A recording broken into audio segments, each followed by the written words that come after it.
नमस्कार। आज हम लोग चैप्टर 15 फॉरेस्ट का क्वेश्चन आंसर करेंगे। शुरू करने से पहले प्लीज़ आप लोग लाइक सब्सक्राइब और शेयर कीजिए ताकि ऐसी ही इंफॉर्मेटिव वीडियोस मैं आपके लिए बनाती रहूं। चलिए शुरू करते हैं। Decomposers play an important role in recycling of nutrients. Herbs are found in the forest floor layer of the forest. Forests maintain a balance between the amount of carbon dioxide and oxygen gases in the atmosphere. Overgrazing in forests may cause a decrease in soil fertility and an increase in soil erosion.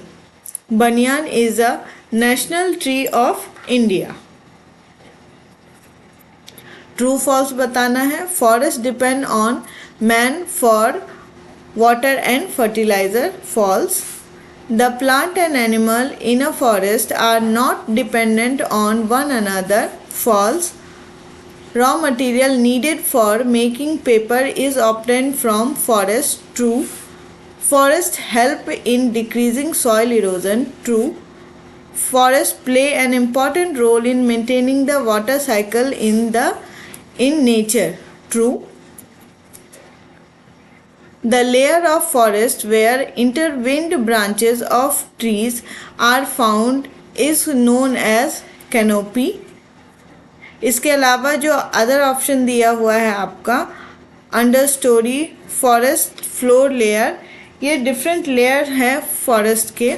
सबसे नीचे वाला layer है forest floor layer, उससे ऊपर होता है under story, उसके ऊपर का लेयर है कैनोपी, और कैनोपी के अलावा भी एक और लेयर होता है इमर्जेंट लेयर, जो कॉमनली हर जगह नहीं होता है, वो ट्रॉपिकल रेन फॉरेस्ट में होता है।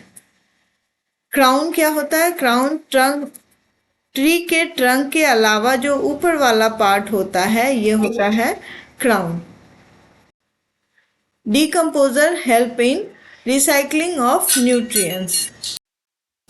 An increase in cutting down of the trees in forests will lead to an increase in the amount of carbon dioxide in air.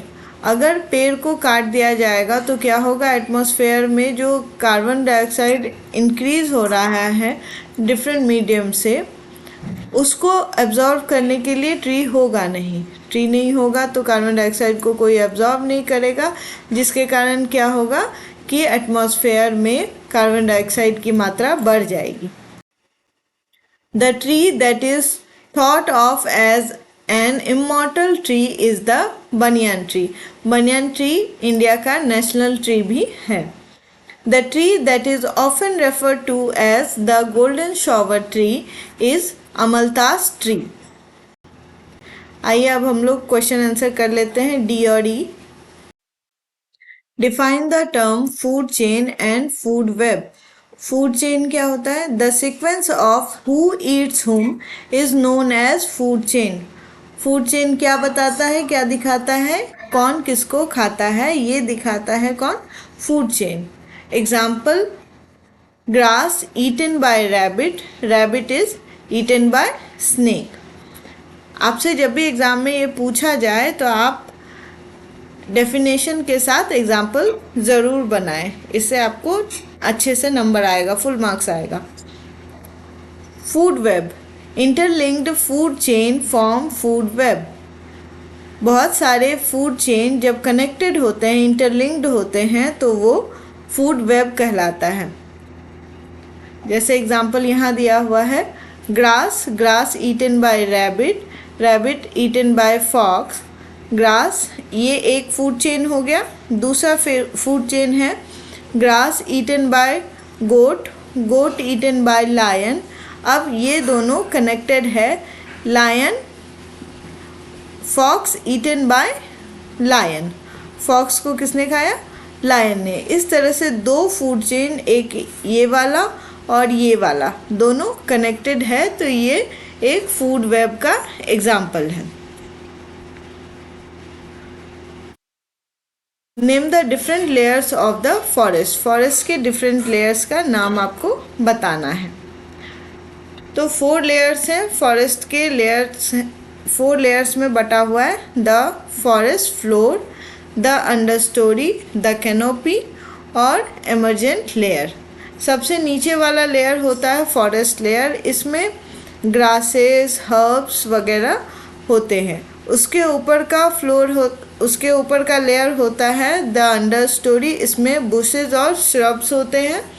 और इसके ऊपर होता है द कैनोपी, जो नॉर्मली हर एरिया का बड़ा ट्री होता है, वो होता है कैनोपी। इसमें इंटरलिंक्ड ब्रांचेस और लीव्स होते हैं जो कि अम्ब्रेला की तरह फॉर्म होते हैं, और नीचे जो पेड़ पौधे हैं जो अंडर स्टोरी में या फॉरेस्ट फ्लोर में हैं उनको कवर करते हैं।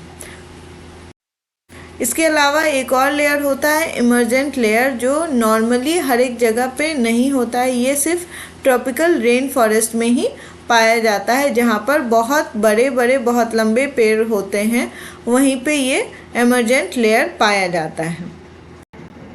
Give the meaning of the term soil erosion. Soil erosion क्या होता है? Loss of soil due to loss of a protective cover of vegetation is known as soil erosion. soil erosion क्या होता है? loss of soil, जो कि किसके कारण होता है? अगर सॉइल के ऊपर वेजिटेशन का प्रोटेक्टिव लेयर नहीं होगा, मतलब कोई भी पेड़ पौधा का लेयर नहीं होगा, ना ग्रास होगा ना कोई पेड़ पौधा होगा, तो सॉइल का इरोजन पानी से, विंड से हो सकता है, तो उसको सॉइल इरोजन कहते हैं। Loss of soil because of the loss of protective cover of vegetation, जो कि किसी भी वजह से हार्म हो सकता है। आइदर वो वाटर के कारण लॉस हो सकता है और विंड के कारण लॉस हो सकता है सॉइल का। तो इन सब केस में सॉइल के लॉस को सॉइल इरोजन कहते हैं। Name 4 useful products that are provided to us by the forest. Forest से जो हमें यूजफुल प्रोडक्ट मिलते हैं वो ये हैं। 4 useful products that are provided to us by the forest are timber, medicine, spices, fodder, paper. Name any 4 trees that are common to the Indian subcontinent. 4 trees that are common to the Indian subcontinent are banyan, teak, neem, sal. Comment on the statement, early man began his life as a forest dwellers. Early men began life on earth as forest dwellers. Forest में रहने वाले आदमी की तरह, forest में जो early man होते थे वो फॉरेस्ट में ही रहते थे, इसलिए उनको फॉरेस्ट ड्वेलर्स या फॉरेस्ट में रहने वाले इंसान कहा गया है। In early stages they were food gatherers. Early stage में वे फूड गैदरर्स थे, वो फूड गैदर करते थे। जो फॉरेस्ट में फूड, फ्रूट्स वगैरह हैं उसको चुन के वो खाते थे, इसलिए उनको फूड गैदरर्स कहा जाता था। या वो जो एनिमल्स फॉरेस्ट में हैं उसका शिकार करके खाते थे। ऐसा नहीं है कि वो खाना उगाते थे, वो फूड गैदरर्स थे। जो फॉरेस्ट प्रोवाइड करता था उससे ही वो खाना चुन के खाते थे। And dependent on the forest for all there needs. और सभी चीज़ों के लिए, फूड के लिए तो वो डिपेंडेंट थे ही, इसके अलावा वो सभी चीज़ जो कि जीने के लिए चाहिए, जैसे कि फूड, क्लोथिंग, फूड, खाना, कपड़ा, शेल्टर, रहने की जगह, इन सब के लिए फॉरेस्ट पे ही डिपेंडेंट थे। इसलिए अर्ली मैन को क्या कहा गया है? Forest dwellers. How are the shapes of crown of trees and their location on earth related to each other. Tree का क्राउन का शेप और लोकेशन किस तरह रिलेटेड है, ये हम लोगों को समझाना है। The shapes of crown of trees and their location on earth related to each other. Trees make the shape of crown in such a way so that they can get more and more sunlight. Trees अपने crown को इस तरह से बनाते हैं ताकि उनके सभी पत्तों को ज़्यादा से ज़्यादा सनलाइट मिल सके, ताकि वो उससे फोटोसिंथेसिस कर सके और खाना अपना बना सके। इसलिए ट्री जो हैं अपना शेप इस हिसाब से रखते हैं कि ज़्यादा से ज़्यादा सनलाइट उसके सभी पत्तों को मिल सके। So the shape of crown and location on earth related, इसलिए शेप ऑफ क्राउन और लोकेशन अर्थ का ये डिपेंडेंट है, वो हम लोग एग्जाम्पल से समझेंगे। Example, near equator shape of tree crown is flat. Equator के पास क्राउन का शेप कैसा होता है? फ्लैट होता है। Tree located near equator, the noon time sun is almost directly overhead all the year around and the flat shape expose more of their leaves to the direct sun overhead sunlight. तो equator के पास जो पेड़ पौधे हैं उसका crown कैसा होता है? फ्लैट होता है। क्यों? क्योंकि इक्वेटर के पास डायरेक्ट सनलाइट पड़ता है और दोपहर के समय ओवरहेड होता है, बिल्कुल सर के ऊपर, जिसके कारण अगर वो फ्लैट रहेगा उसका क्राउन तो ज़्यादा से ज़्यादा सनलाइट को एब्जॉर्ब कर पाएगा ट्री।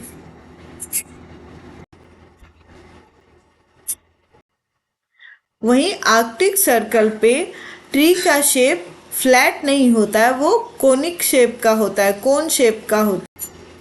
आइए जानते हैं क्यों वहाँ के जो पेड़ पौधे होते हैं, आर्कटिक सर्कल के जो पेड़ पौधे होते हैं उसका क्राउन का शेप कोन जैसा क्यों होता है।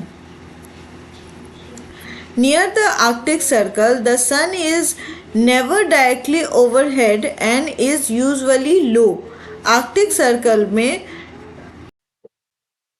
सर्कल में सन डायरेक्टली ओवरहेड कभी नहीं होता है, वो जनरली लो होता है, क्योंकि इक्वेटर के पास डायरेक्ट सनलाइट पड़ता है, लेकिन जो आर्कटिक सर्कल है वहाँ पर सन का डायरेक्ट सनलाइट नहीं जाता है, लो लाइट वहाँ तक पहुँचता है। So the conical shape of crown of the tree help their leave from the top to its bottom of the tree get available sunlight. तो आर्कटिक सर्कल में जितना ही सनलाइट पहुंचता है, वहाँ पर ज़्यादा नहीं पहुंचता है, जितना ही पहुंचता है तो ट्री क्या चाहता है कि उसके हर एक पत्ते को सनलाइट मिले, इसलिए उसका शेप ऐसा होता है कि ऊपर से नीचे उसका लीव को सनलाइट मिले। नीचे के पत्ते लंबे होते हैं और ऊपर कोनिकल शेप बनता जाता है, जिससे हर एक लीव को जितना ही सनलाइट है वो हर एक लीव्स को मिले। State any 5 points highlighting the importance of forest to mankind. 5 points highlighting the importance of forest to mankind are: forests maintain and improve the moisture content of atmosphere. This help in determining the rainfall in an area. Forest maintain करता है moisture content को। कैसे? Forest root के through वो पानी को लेता है। जब वो फोटोसिंथेसिस करता है तो कुछ पानी को, वाटर वेपर को वो रिलीज करता है एटमॉस्फेयर में। फॉरेस्ट कैसे मेंटेन करता है मॉइस्चर को? जब फोटोसिंथेसिस करता है प्लांट तो रिलीज़ करता है, जो रूट से वो खाना बनाने के लिए पानी लिया था उसको फोटोसिंथेसिस के बाद जो एक्स्ट्रा वाटर वेपर रहता है उसको छोड़ देता है एटमॉस्फेयर में। ये प्रोसेस कहलाता है ट्रांसपिरेशन। ट्रांसपिरेशन के थ्रू वाटर वेपर जाता है एटमॉस्फेयर में, जिससे मॉइस्चर कंटेंट बना रहता है एटमॉस्फेयर में। This help in determining the rainfall in an area, जो कि बाद में मदद करता है। ये मॉइस्चर कंडेंस होता है और उसके बाद प्रेसिपिटेशन के द्वारा फिर से उस एरिया में रेनफॉल के द्वारा आ जाता है। तो फॉरेस्ट किस में मदद करता है? मॉइस्चर कंटेंट को एटमॉस्फेयर में बनाए रखने में मदद करता है। कैसे? ट्रांसपिरेशन के through. Forest are the lungs of the earth, it provide us clean air. Forest को लंग्स ऑफ अर्थ कहा जाता है क्योंकि एटमॉस्फेयर में जो गैसेस हैं उसमें जो कार्बन डाइऑक्साइड का मात्रा है उसको कुछ मात्रा को एब्जॉर्ब करता है फॉरेस्ट और उसके बदले क्लीन एयर और या ऑक्सीजन कहें तो कार्बन डाइऑक्साइड लेता है फॉरेस्ट और हमें ऑक्सीजन प्रोवाइड करता है, जिसके कारण एटमॉस्फेयर में कार्बन डाइऑक्साइड और ऑक्सीजन का बैलेंस बना रहता है। इसलिए फॉरेस्ट को क्या कहते हैं? Lungs of earth. Forest are the most important sources of timber, raw material for paper industry, medicine, spices and resin, fruit, nuts, oil, etc. Forest जो है बहुत सारे रॉ मटेरियल्स हमें प्रोवाइड करता है, जैसे कि पेपर इंडस्ट्री के लिए रॉ मटेरियल जो टिम्बर वगैरह चाहिए होता है वो मिलता है हमें फॉरेस्ट से। उसके अलावा medicine, spices, resin, fruit, nuts, oil, ये सब हमें फॉरेस्ट से मिलता है। फॉरेस्ट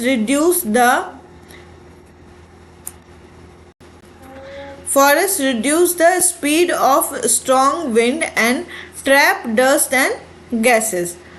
फॉरेस्ट जो है, जो स्ट्रॉन्ग विंड आ रहा है उसके स्पीड को भी रोकता है और जो डस्ट पार्टिकल्स उसमें होते हैं विंड में उसको भी रोकता है।